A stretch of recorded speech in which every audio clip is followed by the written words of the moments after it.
Hi everyone. What we're going to be working on today is linear and angular velocity reverse solve problems. At least that's what I call them. So I have a couple of things up at the top of our paper here that you're going to want to know and you're going to need to memorize. This one's a little shortcut, the one about the hours and seconds. So you don't have to go from hours to minutes, minutes to seconds. And this is just 1 mile equals 5,280 feet. You might already know that. If you don't, you need to memorize that. So if you look at these problems, what I'm giving you, it says Jerry drives 55 miles per hour. So that is the linear velocity. The tires on his car have a diameter of 24 inches. Well, that's a way that we're actually giving you the radius, right? So the radius is 12 inches. What is the angular velocity of the wheels in revolutions per minute? So what I'm asking you to solve for is the angular velocity. Now, the way I do these is I get the labels, that the information that I was given for the left side of the equation, the linear velocity. So the linear velocity was given as 55 miles per hour. But on the right side of the equation, the diameter and the radius have been given in inches. So what we need to do is we need to make the left side equal what's going to be on the right side. So what that tells me is I have to convert from miles to inches. So 1 mile equals 5,280 feet. Okay, we just learned that one, right? And so that's good because I've converted from miles to feet, but I have to match inches, the radius. So I'll convert from feet to inches. So 1 foot equals 12 inches. Okay, and now I've matched the left side label with the right side label. Okay, on top of that, we have to get from hours to minutes because that's what the directions told us. So we will convert 1 hour equals 5,000, oh my gosh, 60 minutes. So hour cancels with hour, and we've been left in terms of minutes, which is what we want. So we can set that equal to what would be on the right side of the equation, which is 12 inches times theta over time, which is what we're trying to calculate.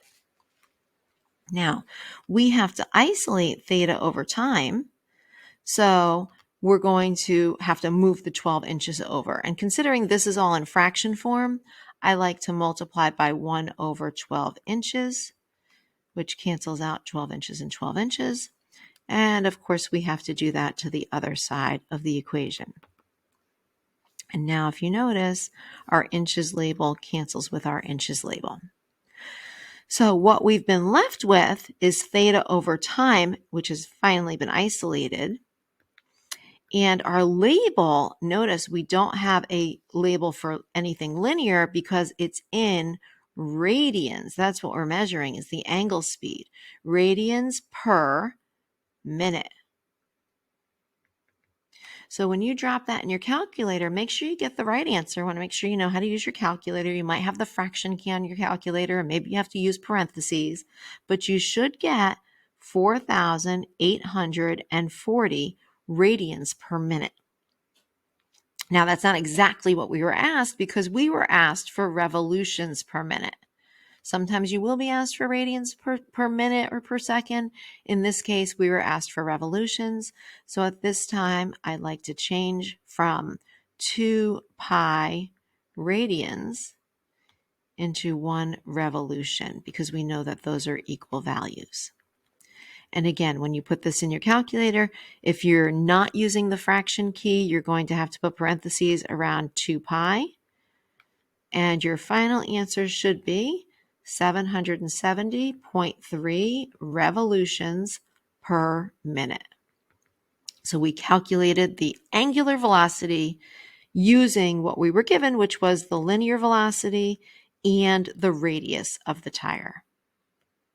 Oops. Come on. Why won't it? Okay. My computer's a little glitchy. Okay, so let's look at the next example. And the next example tells us that Marissa is riding her bicycle at a rate of 8 miles per hour. So that's our linear velocity. The radius that her pedals rotate about the center is 6 inches. So that's our radius. And we're asked two things in this problem. We're asked for the angular velocity of the wheels per second. Now notice it didn't say revolutions, so we just automatically assume we have to keep our answer in terms of radians. So we'll get the angular velocity in radians per second. And then the second thing we'll do is we'll get the angular velocity of the wheels in revolutions per minute. So one thing at a time. Let's first remember, this is our formula. We will be given this information and this information. And remember, we're going to make the information on the left match with the information on the right. So we have to once again go from miles to inches. So very similar to what we just did. So she rides the bike 8 miles per hour. We're going to convert from miles to feet. So 1 mile is equal to 5,280 feet. And of course, 1 foot is equal to 12 inches. So that is progress because we did convert from miles to inches. And now we just have to convert from hours to second because that's what the question asked us to do. And this is where that little shortcut comes in because we can say 1 hour is 3,600 seconds. If you wanted to do 2 steps, you could say 1 hour is 60 minutes, 1 minute is 60 seconds. It's an equal conversion. It doesn't really matter. So now we've converted to seconds, which is what the question told us to do or asked us to do. And so now we set that equal to the radius, which is 6 inches times theta over time. We need to isolate theta over time. And again, I like working in fractions here because everything is in fractions. So I'm going to multiply each side by 1 over 6 inches. All of this will cancel with all of this. Inches cancels with inches. And so we will get our angular velocity in radians per, we have right here, which is seconds. So go ahead and put that in your calculator and let's see what you get. Your answer should match mine. We should get 23.5. That is a rounded answer. So 23.5 radians per second.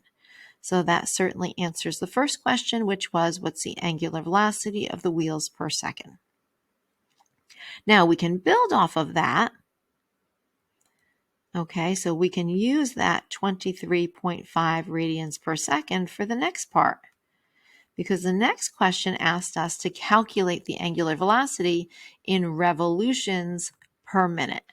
So we're going to convert to revolutions from radians. We're going to convert from seconds to minutes.